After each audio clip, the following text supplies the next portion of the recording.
This program is being recorded. And we are live.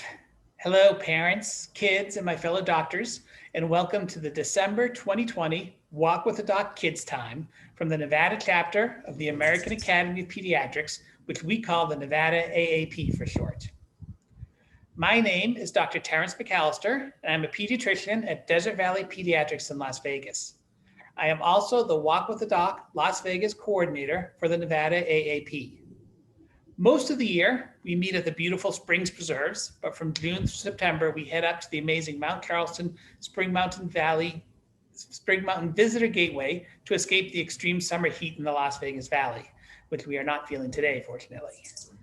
Today is Sunday, December 13th, 2020, and as we are all still trying to keep our distance and protect ourselves and our community from the coronavirus, today we are holding our 9th virtual Walk with the Doc live streamed online. For 4 years, the Nevada AAP has been meeting the second Sunday of every month in Las Vegas to talk about a wide range of pediatric health topics and then to take a walk together. The Nevada AAP also coordinates a walk for the Reno community, and today we are hosting a statewide Walk with the Doc. Today, we welcome Dr. Lisa Durrett, who is the Program Director of the Child and Adolescent Psychiatry Fellowship at the UNLV School of Medicine. And she will be speaking to us today about talking to your teens and tweens about suicide. Now, as Dr. Durrett speaks, I encourage you all to use the chat box to talk with each other and to ask questions, as Dr. Durrett will answer questions at the end of her kid-friendly talk. All right, Dr. Durrett, we're ready when you are. Well, thank you, Dr. McAllister, and good morning, everybody. Happy holidays. It is a bit chilly for a walk, but I can tell you my dogs are excited to go take a walk when I'm done talking about this. And this morning, I want to talk to you guys about a really important topic that impacts the kids that we jointly take care of. I'm a child and adolescent psychiatrist, and I work really closely with pediatricians in our community to provide care for all kids about 25 and under for their mental health well-being. And today we're going to talk about suicide.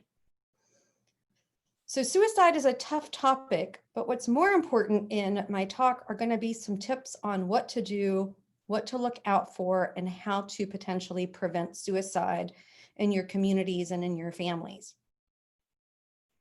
We know that suicide kills more youth than major medical illnesses. There's 2017 data from the Centers for Disease Control that showed that there were 6,252 deaths in the US from suicide in kids 25 and under. Only 1,374 deaths were from cancer, 1,126 deaths from cardiovascular diseases, and only 69 deaths from HIV/AIDS. It's a pretty significant number. And when we think about death rates that are being reported in the media right now from COVID, you can easily see how suicide eclipses what we're seeing from COVID. From 1999 to 2017, the Centers for Disease Control show us that death in youth, again, 25 and under is how youth are categorized, death from motor vehicle accidents has declined. Cars are built better. We've gotten better with seatbelt wearing and not texting. So less people are dying in motor vehicle accidents. Homicide rates across the US have stabilized. However, unfortunately, the rates of suicide have continued to increase.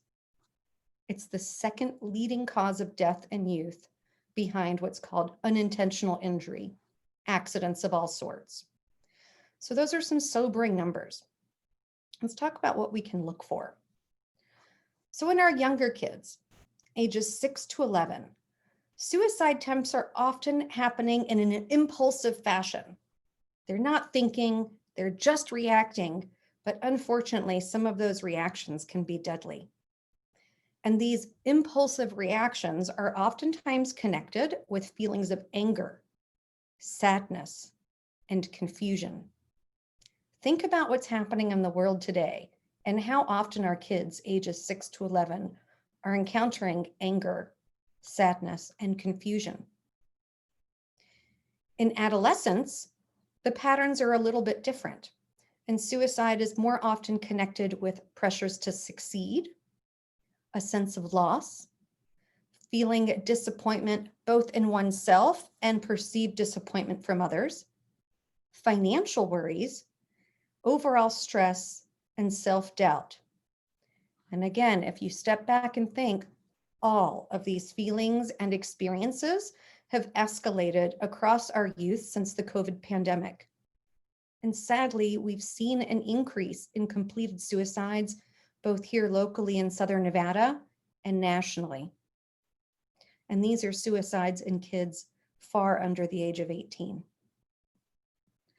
So what are some risk factors that we know of? And again, knowing risk factors can help us know what to look out for. A really big one is access to firearms. We know that for every 10 attempts of suicide with a firearm, 9 of them are successful. It's the most deadly way to harm oneself. And so access within the home, within friends' homes, within the community is a really big risk. A personal history of suicide attempts or a family history of suicide attempts. If you know somebody has a close relative who's completed suicide, they're going to be more at risk. Somebody who has impulsive, aggressive, or really disruptive behavior, where it's not just somebody slaps them across the face and they become angry, but somebody who is frequently aggressive in a way that doesn't match the situation, who's impulsive in all situations, and who can have very disruptive behaviors. Another big risk factor is bullying, and not just being a victim of bullying, but being the bully. And so you think to yourself, well, kids haven't been in school, so maybe bullying hasn't been quite so significant. But cyberbullying is. And so bullying extends the schoolyard and can happen in many forms and fashions. And then finally, feelings of hopelessness and feelings of rejection. When you think about rejection, think about an adolescent who has been dumped by a significant other, or who's been kicked off a sports team. Those are some of the situations of rejection that can foster feelings that can lead to suicide attempts. Kids might end up expressing wishes to be dead, and you'll hear them talk about this. In families where there's perhaps financial stresses, marital stress between the parents, kids saying, I don't want to be a problem to you anymore. Or in our younger kids, having a longing to be with a deceased family member, the fantasy of being with, say, grandma or grandpa who has passed away. Other signs to look out for can be changes in function. What does that mean? So changes in mood, a kid who has typically been a more happy-go-lucky kid who's suddenly becoming very sullen, or a kid who had seemed typically very relaxed and always seems on edge and anxious. Problems with eating or sleeping, going in either direction. So really looking at changes from what you would consider typical baseline. Withdrawal from hobbies and sports, which is a tough one now because with COVID, we haven't had as much access to our hobbies and sports. A decline in school performance and attendance, and especially for our pediatricians, an increase in physical complaints. More frequent unexplained headaches, stomach aches. So visits to the pediatrician's office for physical issues, which might really be the underlying presentation with mental health issues. So what can you do? The biggest thing I can say is pay attention. Any small change might not necessitate going to the emergency room or seeing a psychiatrist, but it is an invitation for a conversation. Check in and talk to your child and the kids that you're taking care of. Ask how they're adjusting to the pandemic, how they're adjusting to online education or social distancing. Ask what they're looking forward to. Assess what their aspirations are for the future. Not having a vision of what can happen down the road can be really significant. And if there ever appears to be additional needs, that's when you want to refer. Reach out for help. More than ever, mental health resources are easily available, many of which are available through telehealth in the comfort of your home. There's even free resources that exist throughout the state. And we will make sure on our video when we post it to include references for all of you attendees and for others for both state, local, and national resources to get help. So I hope this gives you some awareness that suicide is real in our kids. It is increasing, and there are some signs to look out for and things that you can do. Reach out for help and don't just brush things under the rug, but ask. Talk to kids, pay attention, and that's what's most important. I appreciate you listening, and I'm happy to answer any questions at this time.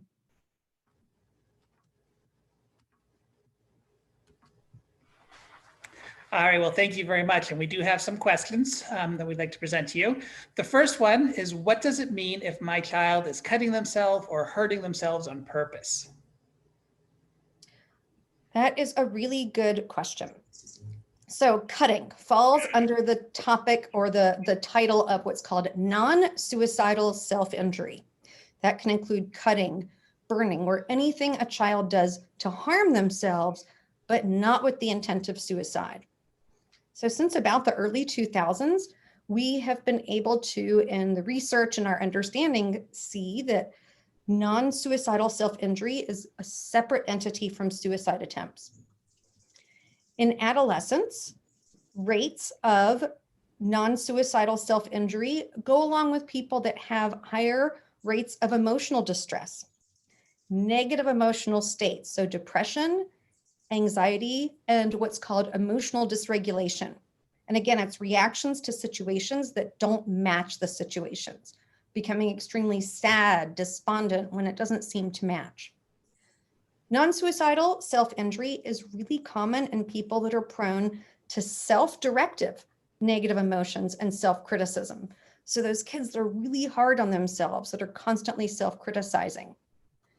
And most kids that do this are trying to alleviate overwhelming negative emotions.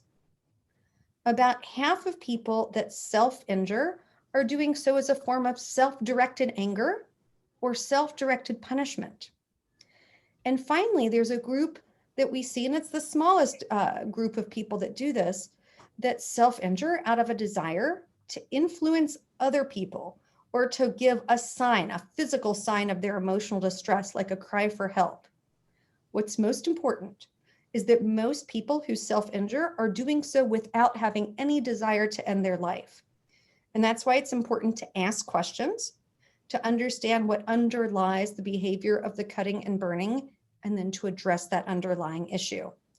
Not every cut equals a suicide attempt. And so ask and then refer for help. Okay, great, thank you. There's another question that's asking, what can individuals do to help prevent suicides? So again, with prevention, firearm awareness is one of the most important things. As I said earlier, 9 out of 10 suicide attempts by firearms are successful. They are the most lethal method of suicide. In the US, over 50% of completed suicides in youth are by firearms, 30% by suffocation. Oftentimes we think about pills and overdoses, and quite frankly, that's not the most lethal. It's firearms. And since COVID, firearm ownership in the US has spiked. According to FBI data, June was the highest month of firearm ownership in the US. We also know that about half of families store their firearms in a combination of locked and unlocked storage. About a third have them unloaded and locked, and about 20% locked unlocked and loaded. So there's a whole variety of ways people manage firearms, and I am not one to tell you not to have firearms. We live in a very libertarian state. We have the access to firearms, but for youth with suspected suicide risks, one of the most important things that you can do for the kids that you're working with and the kids around you is provide counseling about the fact that firearms can be lethal and to put in some protective structures, be it trigger locks, locking them up, storing them at the gun club. And some things that you can say are simple, like sometimes kids go through times when they feel stressed or down, alone, and hopeless. And when kids are really upset, the risk for suicide and harming themselves increases. You can protect your child during these times by being there for them and doing all you can to stop them from getting access to guns and other things that can lead to death. It's awareness and proper storage that's going to be so very important. Great, thank you. And finally, there's another question about asking if you can address the impact of media on suicide, like the movie 13 Reasons Why. Yes. And, 13 Reasons Why gave us some really nice data and a point about suicide that I'll talk about. Youth with psychiatric illness especially are the most vulnerable to what's called suicide contagion. And that's the process through which knowledge, either direct or indirect, about suicide might promote additional suicides. And you see this when one suicide in a high school triggers multiple suicides, or like we'll talk about in a second, 13 Reasons Why. So what's the risk? Well, stories, shows, etc., that sensationalize or promote what are simplistic explanations for suicide, like that promote suicide as a means to an end, as a means to revenge or societal change, that glorify or romanticize the decedent, or even often offer descriptions about how to die by suicide. And trust me, it's all over YouTube. All of this can lead to contagion. And we've seen a spike in online use and social media with our transition to online education. Kids have the internet, kids have the computer, and parents are very busy. And so kids having unfettered access are able to see this stuff. And the data aren't terribly good to tell us about exposure to suicidal content and risk. So I'll give you an example. 13 Reasons Why was released in 2013. And there was a really cool study. Maybe not cool is the best word to use for it, because they were able to compare data of suicide rates in the 5 years before 13 Reasons Why and in the year after 13 Reasons Why was released. And there was a 29% increase in the suicide rate amongst 10 to 17-year-olds, an estimated 195 additional deaths in the 6 months after that immediate release of 13 Reasons Why. And in that same time period, there was no significant increase in the risk of death for 18 to 25-year-olds. So we know that for our younger kids, there is a direct influence of the media kids are exposed to and their behavior. Know what your kids are watching, know what they're accessing, and monitor their media. All right, great. Well, thank you very much. That was our last question. So thank you, Dr. Durrett, for addressing this very important topic, and to all of you for joining us today for our virtual Walk with the Doc. And now it's time for the walk, and here's how that's going to work. We're going to stop the live feed, but my family and I are going to post photos of us walking on the Nevada AAP Twitter feed at AAP Nevada. I encourage all of you to tweet your photos at us as well. Please walk for at least 20 minutes. Wear sunblock if you have any exposed skin. Carry water, even though it's cold, you can still get dehydrated, and stay 6 feet away from other people. Nowadays, we should all be wearing a mask when we go outside. On cold days like today, it's even better because it acts as a scarf for yourself as well. Well, thank you for everybody for joining us for our final Walk with the Doc for the year 2020. Our next walk is next year on Sunday, January 10th. And our next Spanish language, Camine con un Doctor, is on Sunday, February 21st, 2021. All right, thank you everybody for joining us. Have a great walk, everyone.